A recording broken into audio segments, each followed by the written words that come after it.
Assalamualaikum warahmatullahi wabarakatuh. Alhamdulillahirabbil alamin. Wabihi nasta'in wa ala umurid dunya waddin. Wassalatu wassalamu ala khatamil anbiya'i wal mursalin wa ala alihi wa ashabihi ajma'in, amma ba'd. Pemirsa Tobat TV yang dirahmati oleh Allah Subhanahu wa taala. Allah Subhanahu wa taala telah mewajibkan kita beribadah kepadanya. Dan Allah Subhanahu wa taala telah menjadikan ibadah ini merupakan satu-satunya tujuan Allah menciptakan manusia hidup di dunia. Dan di antara ibadah yang wajib dilakukan oleh hamba-hambanya, dan ini adalah menjadi amanah bagi dia, adalah ibadah mandi. Ya, ibadah mandi. Jadi di dalam syariat Islam, ya mas sekalian, itu ada mandi yang memang menjadi ibadah bagi kita semua. Dan kalau disebut ibadah, ada mandi yang wajib dan ada mandi yang sunnah gitu ya. Baik, kita akan jelaskan fikih yang berkenaan dengan masalah mandi ya mas sekalian ya. Yang pertama, definisi dari al-ghusl. Ghusl itu maknanya kalau bahasa Indonesia adalah mandi. Jadi ghusl maknanya adalah mandi, definisinya adalah ifadatul ma'id tahur ala jami'il badani ala wajhin makhsus. Jadi mana mandi, yaitu meratakan air yang suci ke seluruh tubuh. Jadi kalau disebut ke seluruh tubuh mulai dari ujung kepala sampai ujung kaki. Jadi meratakan air yang suci ke seluruh tubuh dengan cara yang khusus, dengan cara yang atau syarat yang khusus gitu ya.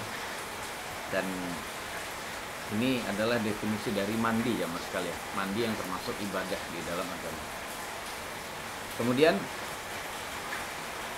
di dalam Islam tadi kita katakan ada mandi yang wajib. Begitu juga nanti insya Allah nanti kita akan menjelaskan tentang ada mandi yang sunnah. Nah, sekarang kita akan jelaskan tentang hal-hal yang mengharuskan seorang muslim mandi. Yang berarti kalau tidak mengalami hal ini, pemirsa sekalian, dia tidak harus mandi. Ya, seperti itu. Yang pertama, jadi intinya adalah hal-hal yang mewajibkan dia mandi. Yang pertama adalah khurujul maniyyi ala wajhi shihhati fil yaqadhati awin naum. Yang pertama adalah kapan seorang muslim itu harus mandi, yaitu ketika ia mengeluarkan air sperma dalam keadaan sehat, baik dalam keadaan sadar maupun tertidur. Ya, mungkin ditutup dulu pakai ini ya. Biar aman.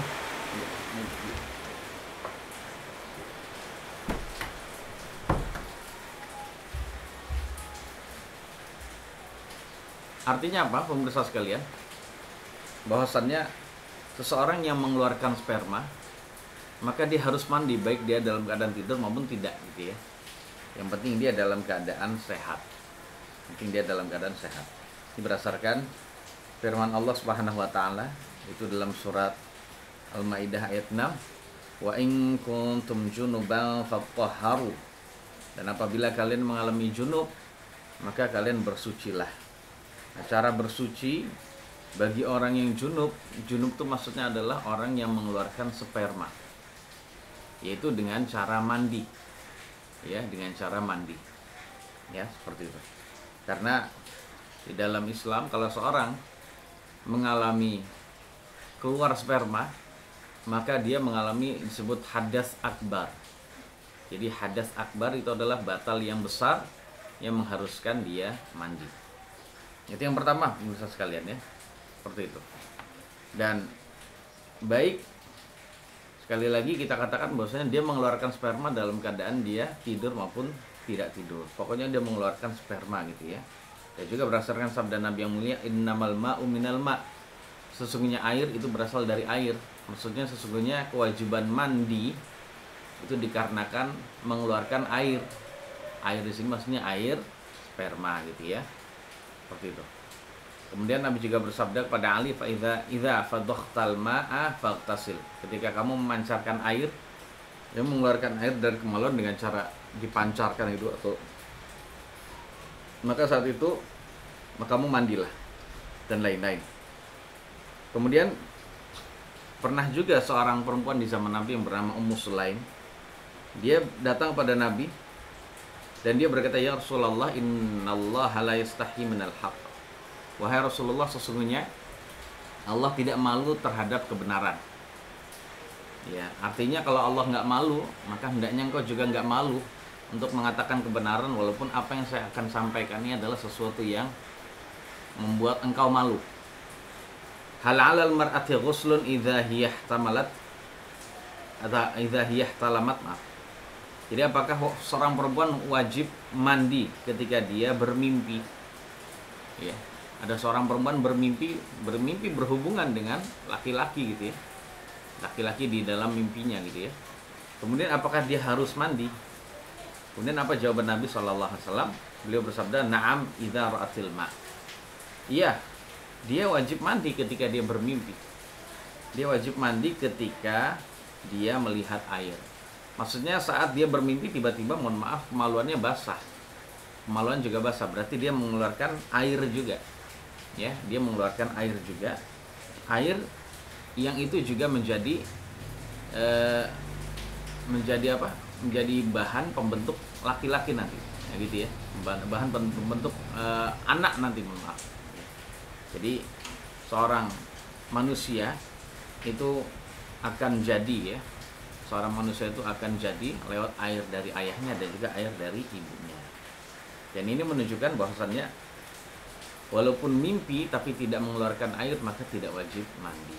Seperti itu. Dan banyak sekali ya, di dalam masalah hal ini sama saja hukumnya bagi laki-laki dan perempuan sama. Ya, seperti itu. Kemudian di sini ada penjelasan lagi, siapa saja yang mengalir sperma dari kemaluannya. Mengalir air sperma dari kemaluannya tanpa syahwat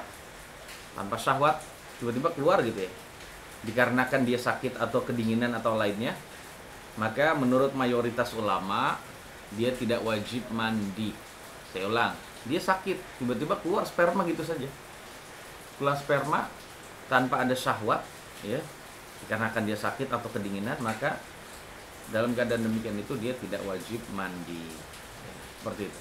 Namun mazhab Asy-Syafi'i yang ada di negeri kita, seseorang wajib mandi kapanpun keadaannya.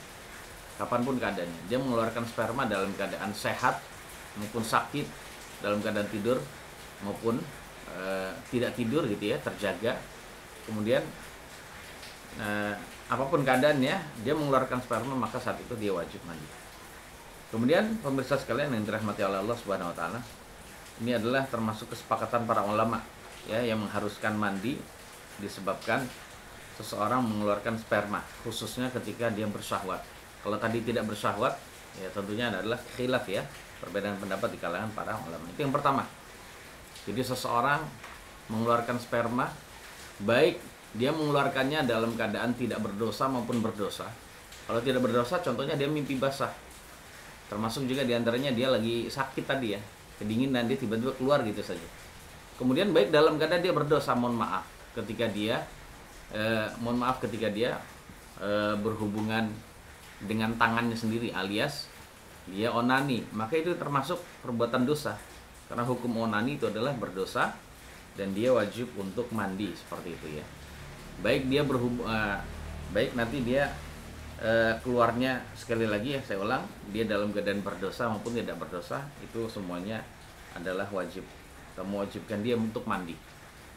Kemudian yang kedua, penyebab kedua seseorang mengalami hadas besar atau seseorang wajib mandi adalah iltiqaul khitanaini walau min ghairi inzal, yaitu berhubungan kelamin. Yang kedua adalah berhubungan kelamin antara laki-laki dan perempuan gitu ya, berhubungan kelamin walaupun tanpa mengeluarkan sperma. Ini khusus ya, seorang laki-laki dan perempuan berhubungan kelamin, kemudian walaupun tanpa mengeluarkan sperma gitu ya, walaupun tanpa ejakulasi dari laki-lakinya, maka yang demikian itu adalah mewajibkan mandi. Jadi penjelasannya gini pemirsa sekalian, apabila kemaluan laki-laki khususnya adalah, mohon maaf ya, kepala dari kemaluan, kalau laki-laki itu memiliki kepala dari kemaluan gitu ya, itu sudah masuk ke dalam kemaluan perempuan, dan sudah tenggelam, hanya kepala saja, berarti menunjukkan masih setengah dari kemaluannya gitu ya. Jadi kepala dari kemaluan laki-laki masuk ke dalam kemaluan perempuan, maka dalam keadaan demikian itu sudah mewajibkan dia mandi, baik dia mengeluarkan sperma atau tidak. Jadi seperti itu ya. Dan tentang masalah kepalanya saja itu memang ada hadis Nabi yang mulia. Jadi tidak hanya, mohon maaf, tidak hanya bersentuhan kemaluan laki-laki dan perempuan gitu saja. Ya, seperti itu. Jadi harus ada ini. Jadi setengah dari kemaluan atau kepalanya itu sudah tertutup, maka dia wajib untuk mandi gitu. Ini berdasarkan sabda Nabi yang mulia yang diriwayatkan oleh Al-Imam Al-Bukhari dan Muslim dari sahabat Nabi yang mulia Abu Hurairah radhiyallahu anhu. Nabi sallallahu alaihi wasallam bersabda, "Idza jalasa baina syu'abihal arba', thumma jahadaha faqad wajabal ghuslu wa illam yunzil." Nabi bersabda, apabila ada seorang suami sudah duduk di atas cabang istri atau 4 cabang istri, maksudnya sudah berada di atas tubuh istrinya gitu ya. Ya, berarti thumma jahadaha, kemudian dia sudah melakukan hubungan. Ya, melakukan hubungan nih, sudah memasukkan kelamin ya, pada kelamin gitu. Maka sudah wajib mandi walaupun tidak mengeluarkan sperma. Kemudian ada seorang laki-laki juga bertanya kepada Nabi, ini di hadis lain ya. Ada seorang laki-laki bertanya kepada Nabi tentang seorang laki-laki yang berhubungan intim dengan istrinya. Kemudian dia mencabut tanpa mengeluarkan sperma. Demikian misalnya dia ada tamu gitu ya. Assalamualaikum gitu ya. Yang menyebabkan dia menghentikan gitu ya. Daripada tamunya pergi dan dia melihat tamunya adalah orang penting gitu ya. Nah, dalam keadaan begitu kata laki-laki yang bertanya pada Nabi, hal alaihi ma ghuslun? Apakah keduanya wajib mandi? Padahal laki-lakinya belum ejakulasi. Nah, saat Nabi ditanya seperti itu, Aisyah juga ada di sebelah Nabi gitu ya. Lalu Nabi bersabda, "Innil af'alu dzalika ana wa hadhihi thumma nagtasil." Kemudian Nabi bersabda, sesungguhnya saya dan Aisyah ini, istri saya Aisyah ini pernah melakukan demikian itu. Pernah mengalami demikian itu. Yaitu kami berhubungan dan tidak sampai ejakulasi.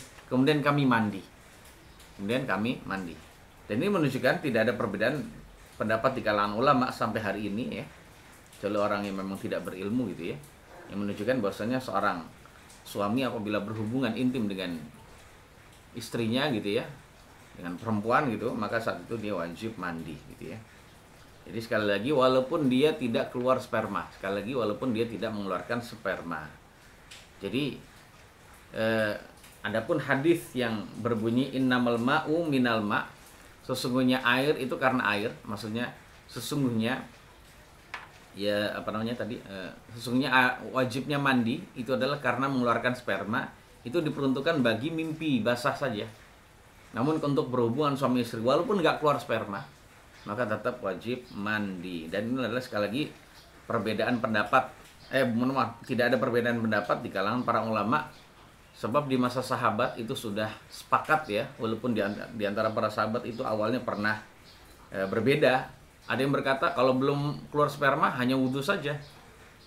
Kemudian ada lagi yang berpendapat bahwasanya walaupun belum keluar sperma harus mandi gitu ya.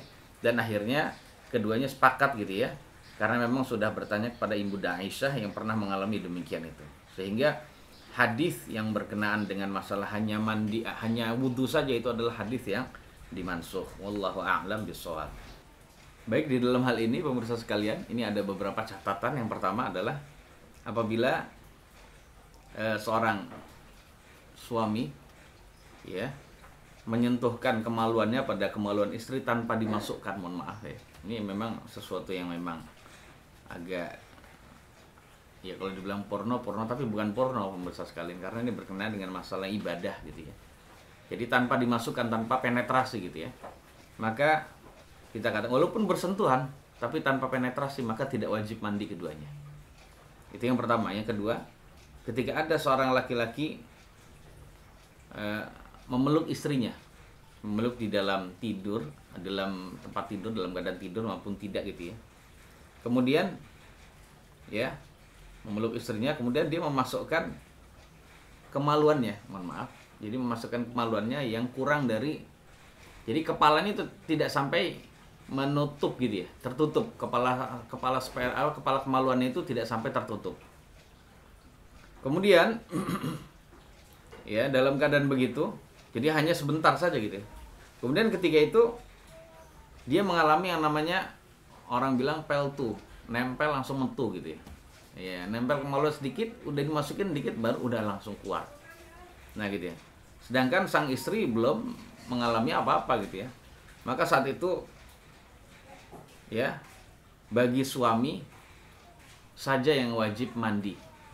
Jadi saya ulang, karena dia memasukkan itu hanya sedikit saja.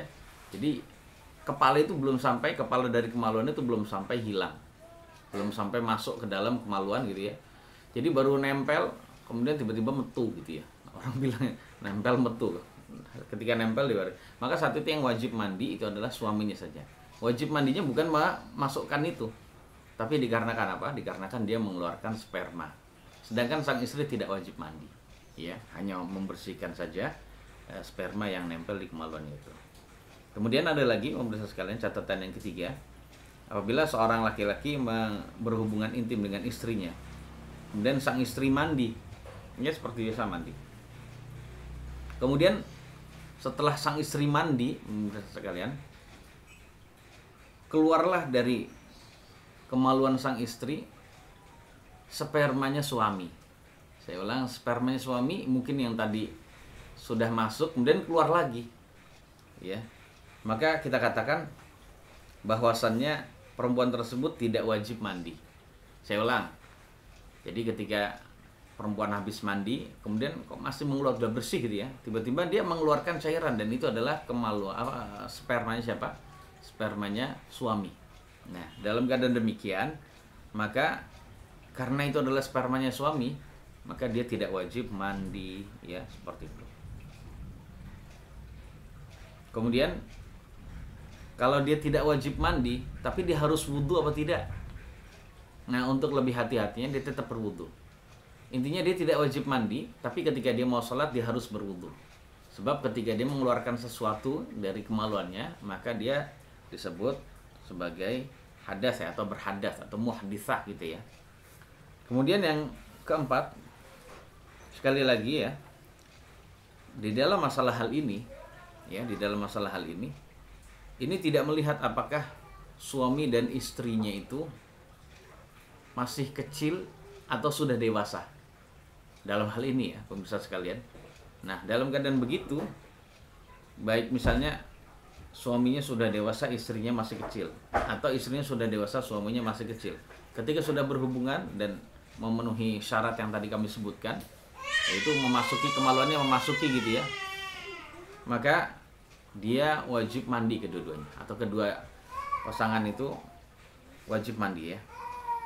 Kemudian apabila, catatan yang kelima, apabila ada seorang laki-laki mengajak istrinya untuk berhubungan ranjang gitu ya, maka tidak ada hak bagi sang istri untuk menolaknya, tidak mau gitu. Ini istri tidak boleh. Dengan dalih apa? Tidak ada air untuk mandi. Maaf mas, nggak ada air untuk mandi, lagi kemarau gitu ya. Ini tidak boleh seperti itu. Oleh karena itu Syekhul Islam Ibnu Taimiyah berkata dalam kitab Al-Fatawanya, seorang perempuan walaysa lil mar'ati an tamna'a zawjaha lil jima' bal yujami'uha fa in qadarat 'ala al-ightisal wa illa tayammamat wa shallat. Jadi kalau ada seorang perempuan diajak berhubungan, dia tidak boleh menolak. Ya. Dengan alasan seperti yang tadi disebutkan. Ya, sang suami berhak untuk berhubungan. Nah, kalau perempuan tersebut mampu untuk mandi, segera mandi. Nah, gitu ya. Dan kalau memang tidak mampu mandi karena memang tidak ada air, maka dia bisa bertayamum, kemudian sholat, lalu suaminya bisa berhubungan dengan dia. Jadi seperti itu pemirsa sekalian ya. Jadi ada, dan tentang masalah hal ini, ya sang istri ini adalah berdosa besar kalau dia menolak, ya, kalau dia sampai menolak, karena berdasarkan hadis Nabi yang mulia. Jadi idza da'a ar-rajulu imra'atahu ila firashihi fa'abat an taji'a fabata ghadbana la'anat hal malaikatu hatta tusbih, atau kama qala Rasul. Jadi apabila seorang laki-laki atau seorang suami memanggil istrinya untuk urusan ranjang, kemudian dia menolak. Nah, kemudian menolak gitu ya. Nah, karena ditolak, suaminya marah malam itu. Maka para malaikat melaknati perempuan tersebut sampai subuh gitu ya. Nah, istilah laknat di dalam syariat Islam adalah dosa besar, tidak boleh gitu ya. Nah, seperti itu. Sebab syariat kita mengharuskan demikian itu karena memang berbagai macam maslahat yang ada. Di antaranya adalah kalau diperbolehkan sang istri menolak terus, maka yang terjadi adalah perzinahan begitu banyak. Apa faedahnya menikah ketika itu? Sang istri kalau diajak menolak, kemudian sang suami tidak diizinkan untuk poligami, serba salah suaminya gitu ya. Dia ingin berhubungan ditolak, nggak boleh. Ingin poligami, istri nggak ngizinin. Berarti saat itu dia sudah berdosa besar. Suatu ketika sang suami berzina gitu di luar, ya dosa besar suaminya, dan istrinya juga ikut kena karena dia termasuk penyebab yang seharusnya dia bisa menyelamatkan suami dari neraka. Dia bisa menjadi sebab suaminya selamat dari neraka. Tapi dengan demikian itu dia termasuk istri yang nggak ada gunanya. Na'udzubillah. Seperti itu pemirsa sekalian. Dan sekali lagi ini baik berhubungan dengan perempuan yang halal maupun yang tidak halal. Artinya bagi seseorang yang berzina, mohon maaf, ya, ini berkenaan dengan masalah masalah ini ya. Bagi seorang laki-laki atau perempuan yang berzina, maka ketika dia mau sholat, dia harus mandi dulu, gitu ya. Mandi dulu, karena itu adalah hal-hal yang harus membuat dia karena seperti itu keadaannya. Karena bisa jadi ada seorang berzina tapi dia dalam masalah sholat tuh nggak berani dia meninggalkan. Nah, dalam keadaan begitu ya sudah, dia tetap sholat. Dia tetap sholat dengan cara sebelumnya mandi dulu. Misalnya ada seorang pelacur gitu ya, mohon maaf ya, semoga Allah memberikan hidayah pada saudara-saudara kita yang pelacur itu ya. Dia berzina, ketika dia mau sholat dia harus mandi dulu, siapapun itu keadaan. Jadi, namun perlu diingat, zinanya tetap dosa besar dan bisa mengancam dia masuk ke dalam neraka dan sebelumnya akan mendapatkan siksa kubur. Sedangkan sholat yang dilakukan itu memang kewajiban yang lain yang tidak bisa menghapus dosa-dosa zina. Dosa-dosa zina itu tidak bisa dihapus dengan sholat. Sebab dosa-dosa yang dihapus dengan sholat adalah as-shaghair saja, yaitu dosa-dosa kecil saja pemirsa sekalian ya, bukan dosa-dosa besar. Dan kewajiban dia untuk bertobat dengan taubatan nasuha. Wallahu a'lam bishawab. Yang ketiga dan keempat yang termasuk membuat seseorang wajib mandi adalah karena haid dan nifas. Jadi yang ketiga dan keempat adalah haid dan nifas. Jadi kedua-duanya ini adalah menjadi penyebab wajib untuk mandi, ya seperti itu. Wajib untuk mandi. Khususnya ketika seorang perempuan sudah mengalami berhenti dari darah haid dan nifas, maka dia harus mandi, ya, harus segera mandi. Misalnya dia bersih gitu ya, di waktu malam hari, dia harus mandi. Jadi merasa udah nggak keluar lagi, maka menjelang subuh dia harus melihat apakah masih keluar, yaitu dengan cara, mohon maaf pemirsa sekalian, dia menempelkan tisu pada kemaluannya. Tisu yang masih putih itu pada kemaluannya. Kalau tisu itu dioleskan ternyata nggak ada bercak sama sekali.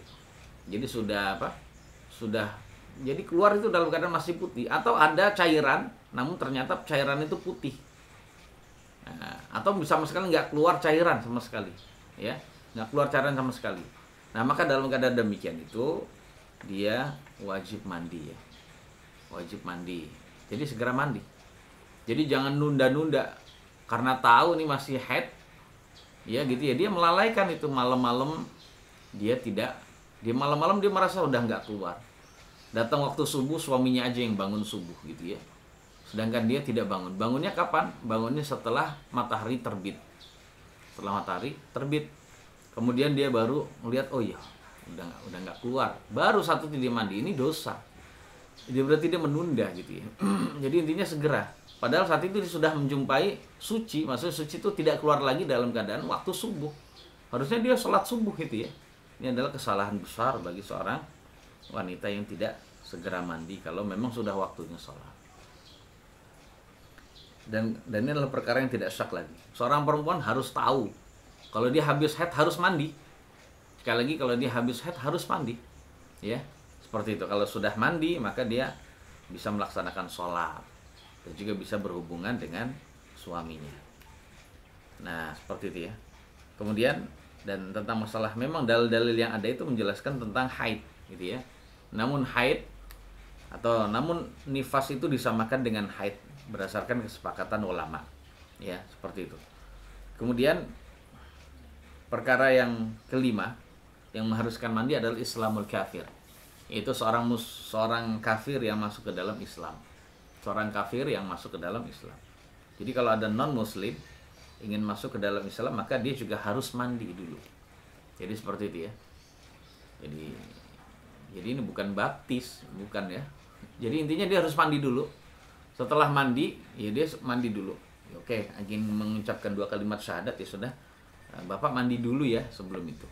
Nah, setelah mandi baru dia mengucapkan 2 kalimat syahadat, gitu ya.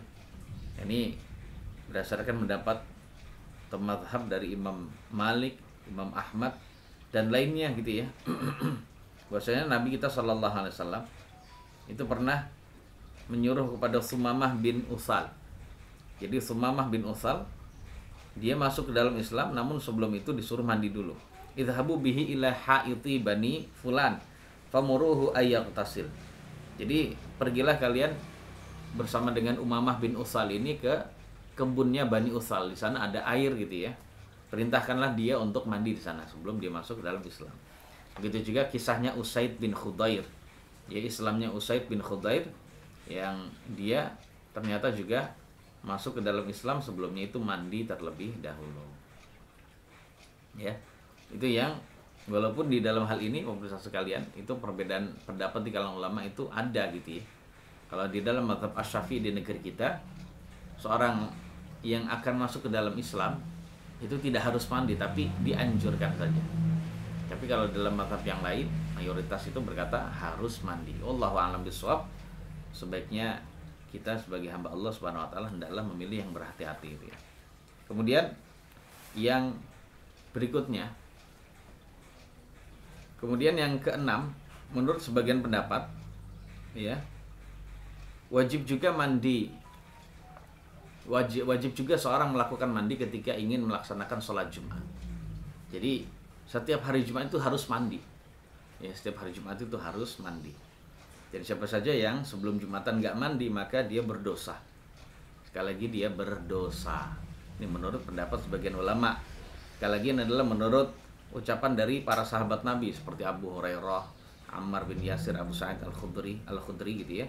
Kemudian seorang tabi'in Hasan Al-Basri dan lain-lain. Dan ini adalah mazhab dari sebagian riwayat dari Imam Malik, Imam Ahmad dan juga mazhab dari Imam Ibn Hazm, gitu ya. Dan itu berdasarkan hadis-hadis Nabi yang banyak yang menjelaskan tentang wajib. Nabi bersabda, "Ghuslu yaumil jumu'ati wajibun 'ala kulli muhtalim." Jadi mandi di hari Jumat itu wajib bagi setiap laki-laki yang balik. Kemudian Nabi juga bersabda, "Man jaa'a minkum ilal jumu'ati falyaghtasil." Siapa saja dari kalian yang akan datang menuju Jumatan, maka supaya dia mandi. Kemudian dalil yang lain juga begitu banyak. Ala kulli muhtalimin rawahul jumu'ati wa alaman rawahal jumu'ata an yaqtasil. Jadi kewajiban setiap laki-laki yang balik untuk berangkat Jumatan dan kewajiban orang yang berangkat Jumatan untuk mandi dan lain-lain. Jadi hadisnya begitu banyak yang mengatakan wajibnya, gitu ya. Dan para ulama mengatakan, atau sebagian ulama ini mengatakan bahwasannya perintah ini adalah perintah yang wajib. Jadi nggak cukup untuk berwudu saja. Jadi nggak cukup untuk berwudu saja. Mungkin diantara kita ada yang berkata, kalau wajib itu gimana dong? Kerja langsung kerja gitu saja, gitu ya. Kerja langsung gitu saja. Gimana kita nggak mandi? Kita mandinya pagi aja gitu. Berarti kita berdosa dong. Ya menurut mazhab ini adalah dia berdosa. Menurut mazhab ini adalah dia berdosa. Nah terus solusinya gimana? Apakah kita mandi di kantor? Ya nggak harus juga. Itu gimana caranya? Caranya ketika dia mandi pagi yang biasanya dia niatkan untuk kebersihan saja, itu dia niatkan untuk mandi sebelum Jumatan. Gitu pemirsa sekalian ya. Makanya ketika kita mau kerja di pagi hari, di hari Jumat, maka kita niatkan yang berbeda dengan hari yang lain. Karena mandi itu sekalian antum niatkan, saya niat mandi untuk melaksanakan sholat Jumat. Walaupun nanti antum datang sholat Jumatnya jam 11 atau setengah 12, atau ketika antum komat gitu ya, ketika antum komat gitu baru datang karena antum mungkin lupa gitu ya. Dalam keadaan begitu, maka saat itu antum tidak berdosa. Nah, ketika mau datang, ya udah batal berkali-kali, antum sudah buang air besar, mungkin buang air kecil, bahkan mungkin ketiduran. Nah, dalam keadaan begitu hanya wudhu saja. Ketika antum sebelumnya sudah mandi, maka saat itu tidak berdosa. Nah, namun mayoritas ulama berkata bahwasannya hukum mandi di hari Jumat, maksudnya sebelum sholat Jumat, hukumnya adalah sunnah. Nah, apapun keadaannya pemirsa sekalian, hukum mandi yang sunnah dan wajib itu adalah mandi ibadah. Apapun keadaannya, ketika hari Jumat di pagi hari kita mau berangkat kerja, mandinya itu adalah kita niatkan mandi wajib sebelum Jumatan, maka kita akan mendapatkan pahala, dan itu adalah menjadi mandi yang ibadah. Seperti itu pemirsa sekalian. Itulah bedanya seseorang dengan niat yang berbeda itu akan mendapatkan pahala yang berbeda.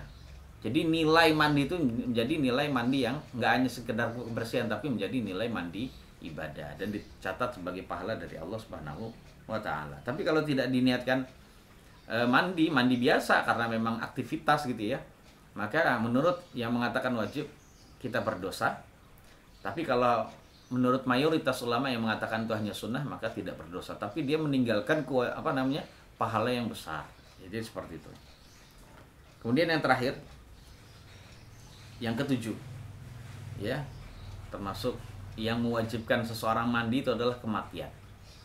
Jadi ketika seseorang itu mati, jamaah sekalian, wafat gitu ya, maka dia wajib mandi gitu ya. Tetapi tentu saja yang wajib mandi, yang wajib mandi itu adalah bukan mayitnya, tapi adalah orang-orang yang masih hidup gitu ya. Orang-orang yang hadir bertakziah saat itu wajib memandikannya. Dan tentang perinciannya itu insya Allah kapan-kapan kita akan jelaskan tata cara mandi atau memandikan jenazah gitu ya. Wallahu a'lam bishawab.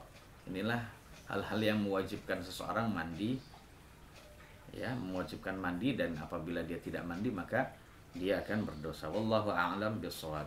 Dan di antara mandi tersebut pemirsa sekalian, ada mandi-mandi wajib yang memang bisa mengeluarkan, yang bisa menghilangkan hadas besar, ya, adalah mandi karena mengeluarkan sperma. Yang kedua, mandi karena habis berhubungan suami dan istri. Kemudian mandi karena haid, habis haid dan habis nifas gitu ya. 4 mandi wajib ini kalau dilakukan, ya, maka saat itu hadas besarnya hilang, dan saat itu dia boleh melakukan sholat setelahnya. Baik dia meniatkan sekalian hadas kecil hilang dengan mandi tersebut atau tidak, maka setelah mandi haid selesai gitu ya, dia segera sholat, nggak perlu berwudu lagi. Itu maksudnya gitu ya. Begitu juga habis berhubungan suami istri gitu, kemudian dia mandi, ya, mandi gitu ya, mandi wajib. Setelah itu dia boleh sholat walaupun dia tidak meniatkan untuk walaupun dia tidak wudu lagi gitu ya. Dan juga dia tidak meniatkan untuk menghilangkan hadas kecil, tapi ketika hadas besar saja hilang, apalagi hadas kecil. Wallahu a'lam bishawab. Wassallallahu ala nabiyina Muhammadin wa alihi washabbihi wasallam. Alhamdulillahirabbil alamin. Wassalamualaikum warahmatullahi wabarakatuh.